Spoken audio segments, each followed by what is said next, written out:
Catching up with Pat Driscoll. Firstly, Pat, thank you very much for joining me here today for the Nutrien Equine on Campbell's Comments. Yeah, it's a pleasure.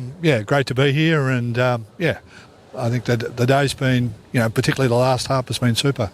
Been a big lead up to this sale, and you had a very, very big draft. I would imagine nerves would have been pretty high leading into the sale, but it's possibly ended pretty good for you.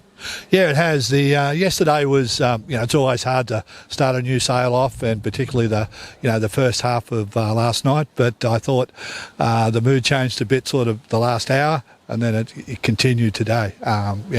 Nutrien, they're an incredibly professional outfit. They take a lot of things on board and they learn, and I'm sure they've got a lot to take on board from this sale. But all in all, got to be so positive about how they've conducted themselves and how they've managed to sell a lot of these horses and facilitating you guys as vendors in the sale. Yeah, I thought their effort's been first class. They've had a lot of staff on hand. Their service has been second to none. I can't speak more highly of them. You topped the sale. Done an enormous job by a long way. Oh, sorry, for Trotters. Topped the sale for Trotters with a colt, which is huge, 170,000. I asked the buyer, actually, he said, yeah, that's smashed the record for an Australian trotter for a long time, so you must be proud of that. That was lot 177, which was the Umbel Alert. Yeah, she was a beautiful colt. The Anton loved her from... loved him from day one, and he was a bit sad that it was on the market, but it was great. Alabar, paid top dollar, and I wish him well with the colt. And it's good to see. It had he's got an international pedigree, international looks, and all of a sudden, a trotter down under, particularly in Australia, is getting good money. So, I think it argues well for the future.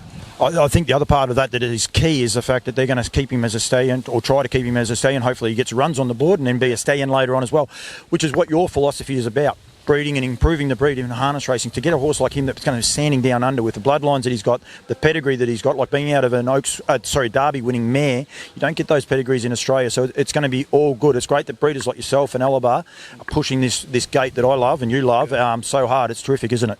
Yeah, it's phenomenal, and it goes back to the French family that Peter Chambers went across and bought out. So it goes to show the infusion, if you like, of the international blood down here has worked very well, and it just argues well for the sport going forward. You sold another one for about 90,000. You've had a pretty good sale all in all, haven't you? There's a few that haven't sold. Yeah, the upper middle to top sold very well. The bottom to middle, not so. I really want to support the industry at that sort of that level, but I think it needs a lot of work to come up with some answers so that people like myself can, without losing too much money, support that segment of the market, which I think is vital for the industry.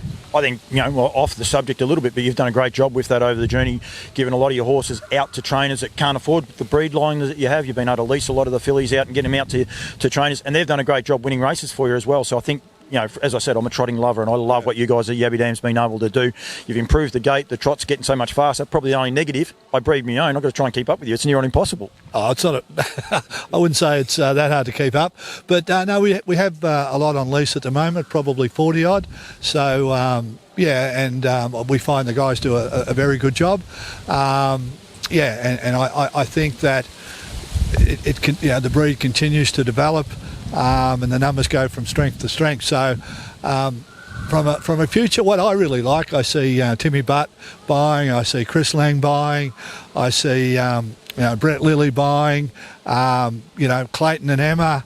It's actually great. It puts a smile on my face that all the I probably left some people out. Andy Gath obviously are supporting the Trotters and supporting them strongly. It's a gate. It's going to take over half the industry before people know it, and they won't know. The pacing guys won't know what's going on. But well done, mate. Great sale today. Thank you very much for joining me. I know you don't enjoy this, but I must say thank you very much. No, it's a pleasure, and by the way, you're a credit to the industry. So thank you. You pushed me, so it's all good. Good on you.